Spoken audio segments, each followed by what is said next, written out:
Assalamualaikum warahmatullahi wabarakatuh. Saya Yudi Pramuko, tukang donat dari Parung, YouTuber tertua di semesta. Saya mau ngomentari Mbak Najwa Shihab, meskipun udah 6 hari ya.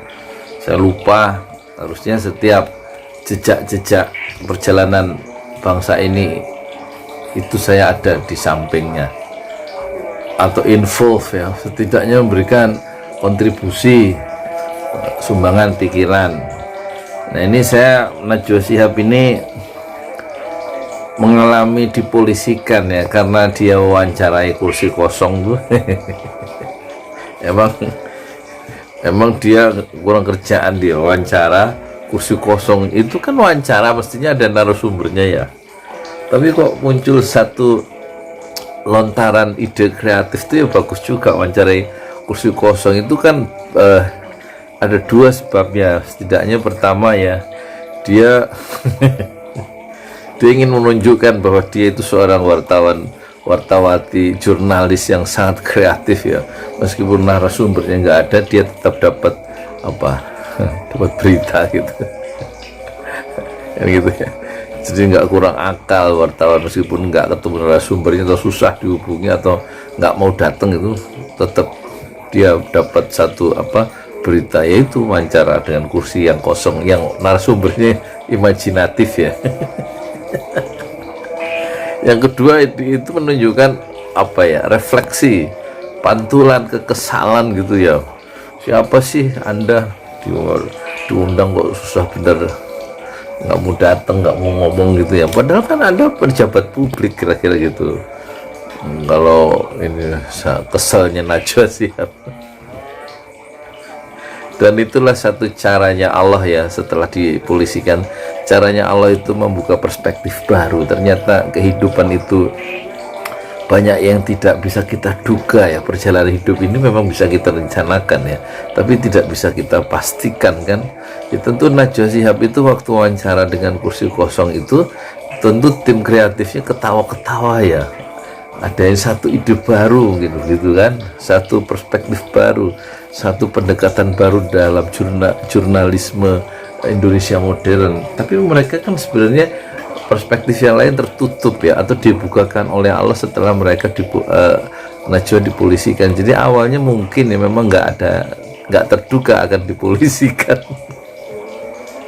Kata Muhammad Iqbal, memang kehidupan manusia itu penuh misteri ya. Orang-orang yang berbuat dosa, kata Muhammad Iqbal, ini berbuat kesalahan gitu. Ini konteks pada manusia umum ya, tidak dalam konteks Najwa Shihab. Kata pemikir dari Pakistan itu, pemikir besar ya, pencetus gagasan negara Pakistan, dia bilang jiwa manusia itu penuh dengan misteri. Orang yang berbuat kesalahan itu, kata Muhammad Iqbal, itu semakin mengerti siapa dirinya. Justru dengan berbuat kesalahan, berbuat dosa, berbuat semacam hal-hal yang di luar keinginannya sendiri, karena dorongan-dorongan, impuls-impuls yang ada dalam dirinya, itu justru dia semakin paham ya, secara lebih holistik, secara lebih menyeluruh dirinya sebagai manusia yang semacam ini, yang selama ini tersembunyi ya. Dengan melakukan satu kegiatan yang berbeda, yang di luar kebiasaan, melakukan kesalahan, dia semakin paham, oh ternyata diri saya itu begini. Jadi dia lebih wise sebenarnya, orang yang melakukan kesalahan-kesalahan itu. Dari segi ini tentu kan kita bisa mengerti mengapa Islam memberikan ruang-ruang untuk kembali kepada Allah, kembali kepada nuraninya masing-masing ya, yang memang pada asalnya itu jernih. Setelah melakukan deviasi atau perjalanan yang penuh avanturir dalam kehidupannya, dan itu memperkaya dia sendiri pada akhirnya. Tapi jangan lupa ya, pengalaman yang paling bermakna adalah kembali kepada Tuhan, kembali kepada nuraninya sendiri, dan tidak melakukan pengkhianatan intelektual terhadap kejernihan berpikir, terhadap kejernihan nurani sendiri. Pada akhirnya orang itu dengan kekeliruan dan istilahnya pengalaman hidupnya yang baru yang tidak dia duga, itu sesungguhnya mendewasakan secara psikologis kepribadiannya, dan kedua dia akan semakin wise dalam menatap masa depannya sendiri, dan yang ketiga proses-proses penyempurnaan itu dibentuk atau memang diarahkan oleh Tuhan dengan kekeliruan-kekeliruan yang dia buat secara sengaja maupun tidak sengaja. Oleh karena itu ya, pada asalnya, pada dasarnya, satu pengalaman hidup, baik itu yang positif dan negatif atau pengalaman buruk sekalipun itu sesungguhnya sangat berguna untuk diri manusia yang melakukan kekeliruan dan pengalaman hidup itu sendiri. Tidak ada pengalaman yang tidak berguna betapapun buruknya pengalaman itu. Oleh karena itu selalulah berbaik sangka kepada Tuhan, selalulah berpikir positif terhadap Tuhan, terhadap segala yang menimpa kita sebagai manusia ciptaan Tuhan. Oleh karena itu terakhir saya menyarankan atau saya memesankan diri saya sendiri ya, khususnya dalam konteks Najwa Shihab yang dipolisikan oleh pendukung-pendukung atau relawan Jokowi itu ya, sesungguhnya ya kita sebagai bangsa sedang dalam proses becoming, dalam proses menjadi.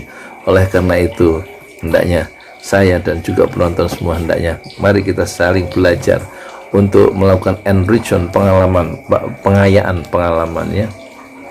Janganlah pengalaman-pengalaman hidup kita atau pengalaman hidup orang lain itu selalu dilihat dengan cara yang negatif. Tidak ada pengalaman yang tidak berguna betapapun buruknya pengalaman hidup itu, dan selalulah bergantung kepada Tuhan yang selalu memberikan yang terbaik untuk manusia menurut Allah sendiri. Dan kadang-kadang manusia tidak memahami ya, kejahilannya sendiri. Sudah ya, azan subuh sudah berkumandang, kita ke masjid dulu untuk sholat jamaah. Saya Yudi Pramuko, tukang donat dari Parung YouTuber tertuah di semesta Fasbir Sabron Jamila. Bersabarlah dengan kesabaran yang indah. Assalamualaikum warahmatullahi wabarakatuh. Baru cukur kemarin. Udah.